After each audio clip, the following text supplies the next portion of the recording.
जमात पंजुम माहौल का मुताला हिस्सा 1 सबक नंबर 4 माहौल का तवाज़न पार्ट 1 पेशकश नुज़हत तनवीर अहमद बागलकोटे।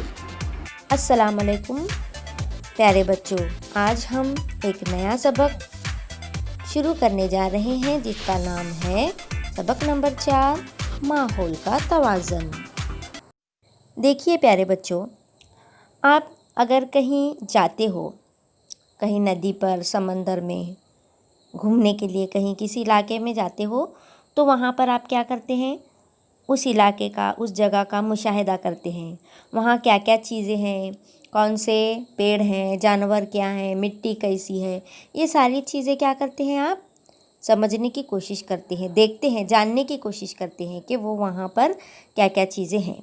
तो उसी तरह से किसी इलाके का हयाती तनव्वु जानने के लिए, तनव्वु का मतलब होता है मुख्तलिफ़ किस्म का, किस्म का जिसे कहेंगे, मुख्तलिफ़ रंग का। तो साइंसदान किसी इलाके के बारे में मुशाहिदात करते रहते हैं। रात दिन मुख्तलिफ़ मौसम, इन तमाम हालात में साइंसदान मालूमात हासिल करके इंदराज करते रहते हैं।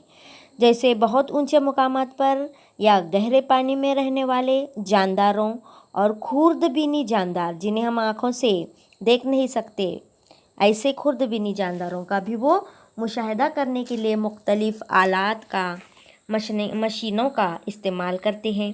अब कई दिनों तक मुशाहिदा करने के बाद, गौर व फिक्र करने के बाद, वो सारे जो मुशाहिदात हैं उनको यकजा किया जाता है और फिर से उनका दोबारा मुताला किया जाता है। तो ऐसी तमाम कोशिशें साइंसदानों की लगातार तवील अरसे तक, लंबे अरसे तक जारी रहती हैं। तब जाकर किसी इलाके के हयाती तनव्वु के बारे में साइंसदानों को यकीन हो जाता है। अब देखिए माहौल, आप गर्दोपेश इस लफ्ज़ से वाकिफ़ हैं। स्कूल का गर्दोपेश खूबसूरत है, बाज़ार का गर्दोपेश गंदा है, ऐसे जुमले आप हमेशा सुनते रहते हैं। तो गर्दोपेश का मतलब क्या, हमारे आसपास की जगह।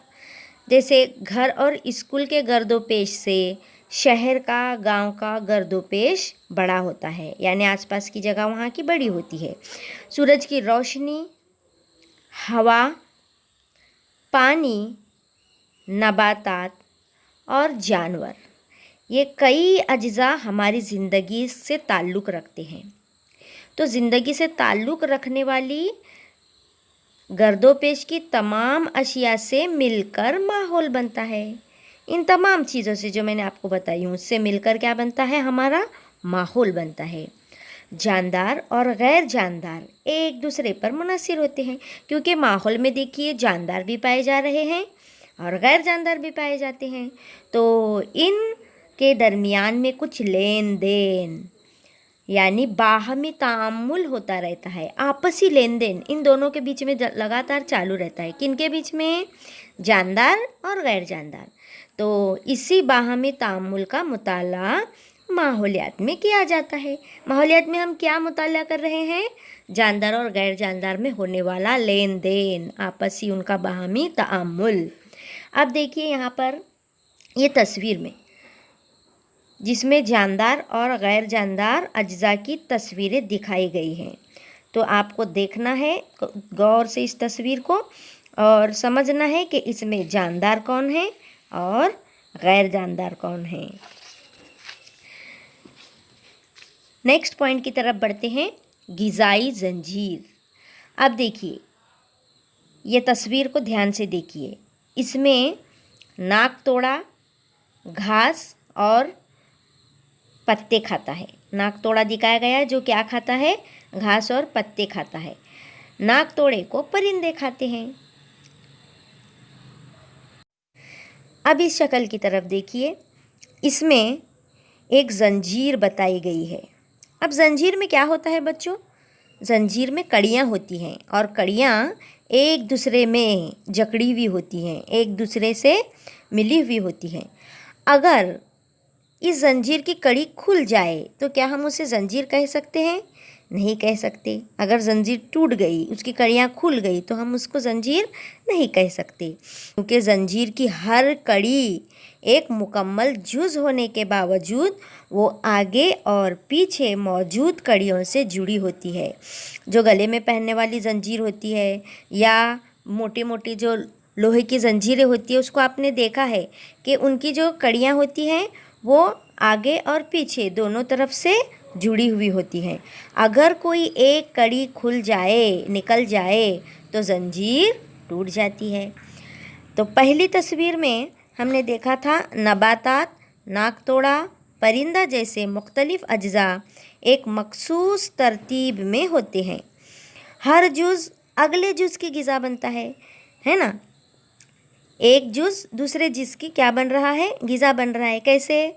जैसे हमने देखा, घास को नाकतोड़ा खा रहा है, नाकतोड़े को परिंदे खा रहे हैं, और परिंदों को कोई और खा लेता है। इस तरह से ये ग़िज़ाई ज़ंजीर तैयार होती रहती है।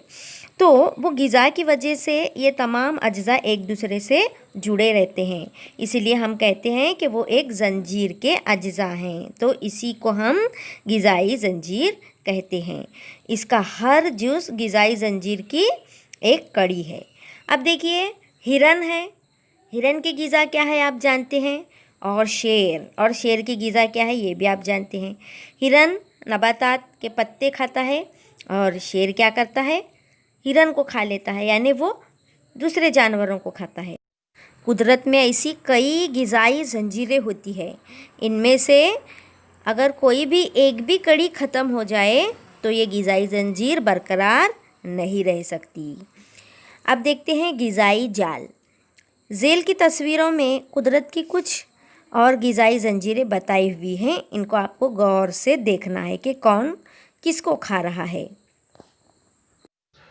एक ही जानदार मुख्तलिफ ग़िज़ाई ज़ंजीरों का जुज़ हो सकता है, इसलिए फितरत में ग़िज़ाई जाल नज़र आता है। ग़िज़ाई ज़ंजीर में बुनियादी ग़िज़ा नबातात। हर जानदार को ज़रूरी ग़िज़ा कहाँ से हासिल होती है, माहौल से हासिल होती है। अब माहौल के कई हैवानात सिर्फ नबातात से ही ग़िज़ा हासिल करते हैं। नबातात को खाने वाले हैवानात को दूसरे हैवानात अपनी ग़िज़ा बनाते हैं। पानी और हवा में मौजूद कार्बन डाइऑक्साइड का इस्तेमाल करके नबातात सूरज की रोशनी में अपनी ग़िज़ा तैयार करते हैं। यानी हर ग़िज़ाई ज़ंजीर की असास नबातात ही होते हैं। तो देखिए बच्चों, नबातात क्या करते हैं, सूरज की रोशनी की मदद से अपनी ग़िज़ा तैयार करते हैं। और सारे ज़ंजीरों की जो बुनियादी असास है, बुनियादी इकाई है, वो कौन है, नबातात हैं। माहौल का तवाज़ुन। हमारे माहौल में कई ग़िज़ाई ज़ंजीरें होती हैं। हमने देखा है ऐसी ग़िज़ाई ज़ंजीरों की वजह से माहौल में रहने वाले हर जानदार को ग़िज़ा मिलती रहती है और वो ज़िंदा रहता है। नबातात से हासिल होने वाली घास फूस, तिनके, हैवानात के मुर्दा जिस्म, फुजला जैसी अशिया का तज्ज़िया करके उन्हें खाद में तब्दील करने का काम मिट्टी में पाए जाने वाले खुर्दबीनी जानदार करते हैं। देखिए क्या होता है, ये जो नबातात, हैवानात के मुर्दा जिस्म है, फुजला है, इन चीज़ों का तज्ज़िया करना, उनको सड़ाने गलाने का काम कौन करते हैं, ये मिट्टी में पाए जाने वाले खुर्दबीनी जानदार, जिसे हम खुर्दबीन की मदद से देखते हैं। इस तरह मिट्टी में नबातात के लिए ग़िज़ाइयत बख्श मादे तैयार होते हैं। इन खादों का इस्तेमाल करके नबातात नशोनुमा पाती है। ज़मीन में पाई जाने वाली अशिया का इस्तेमाल करके नबातात का नशोनुमा पाना और हैवानात और नबातात के बाकियात का सड़ गल कर ग़िज़ाई मादों में दोबारा ज़मीन में जज़्ब होना माहौल में पाया जाने वाला एक अहम चक्कर है। इसके अलावा माहौल में मौजूद आबी चक्कर की वजह से तमाम जानदारों को पानी मिलता रहता है। एक आबी चक्कर वाला चक्कर है और दूसरा हमने ये जो अभी ऊपर देखे हैं नबातात का, वो एक चक्कर है। जानदार तनफ़ुस के लिए कुर्रे हवा की ऑक्सीजन का इस्तेमाल करते हैं। इनके ज़रिए खारिज की गई कार्बन डाइऑक्साइड गैस का इस्तेमाल करके नबातात खुद की ग़िज़ा तैयार करते हैं। इस अमल के दौरान तैयार होने वाली ऑक्सीजन दोबारा कुर्रे हवा में मिल जाती है। ये भी एक कुदरती चक्कर है। माहौल में ऐसे कई चक्कर पाए जाते हैं। जानदार, जानदार और जानदार, गैर जानदार में आपस में लेन देन का अमल होता रहता है। इसीलिए माहौल में मौजूद ग़िज़ाई ज़ंजीरों में कोई रुकावट पैदा नहीं होती। माहौल में तमाम चक्कर मुकम्मल तौर पर जारी रहें तो माहौल का तवाज़ुन बरकरार रहता है। तो प्यारे बच्चों, आपसे फिर मुलाकात होगी इस सबक के मश्की सवालात के जवाबात के साथ। अब दीजिए इजाज़त। अल्लाह हाफिज़।